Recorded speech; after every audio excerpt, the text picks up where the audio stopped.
Goeiemôre, lekker om vanoggend saam met u te wees. Nou, Jesus stuur sy disippels uit. Dit is nog nie eers 3 jaar saam met hom nie. Hy stuur sy disippels uit en sê, luister, ek stuur hulle 2 uit. En ek gee hulle opdrag. Gaan maak die siekes gesond.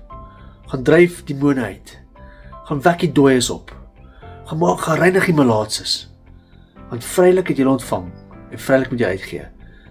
Dit is asof hulle is nog jong Christene. Hulle is nog nie eers 3 jaar in die Here nie. Nog jong Christene, hier gee die Here hulle die opdrag. Gaan en maak siekes gesond. Dryf demone uit. Gaan reinig die malaatses. Gaan wek die dooies op. En doen dit in my naam.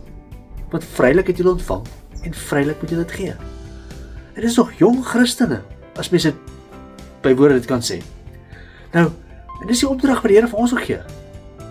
Ons moet uitgaan, siekes gesond maak, demone uitdryf, die dooies opwek, die malaatses genees, en vrylik het ons ontvang, en vrylik moet ons dit gee.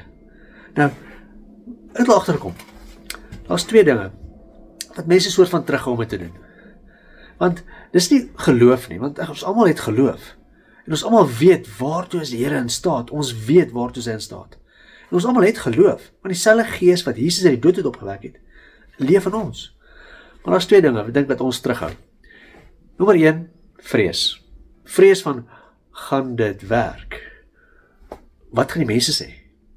Sien dit gebeur nie. Sien dat die wonderwerk gebeur nie.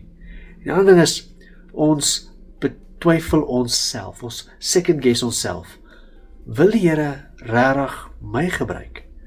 Kan hy my gebruik? Is ek reinig genoeg? Is ek heilig genoeg? Is ek ver genoeg geleerd? Ons second guess onsself. En as ons oor daai 2 dingetjies kan kom, waar ons self second guess en vrees, as ons oor daai ding kan kom, kan die Here magtige dinge in en deur ons doen. Kom ons gaan bepeins oor hierdie woorde. Kom ons gaan dink daaroor. En kom ons kyk wat die Here in ons lewens doen. Amen. Kom ons bid saam. Here, dankie dat U vir ons die opdrag gegee het om siekes gesond te maak, dooies op te wek, en die malaatses te reinig, Here. Dankie vir die opdrag wat U vir ons gegee het, en ons glo dit, U wil dit in en deur ons te doen. In Jesus naam. Amen.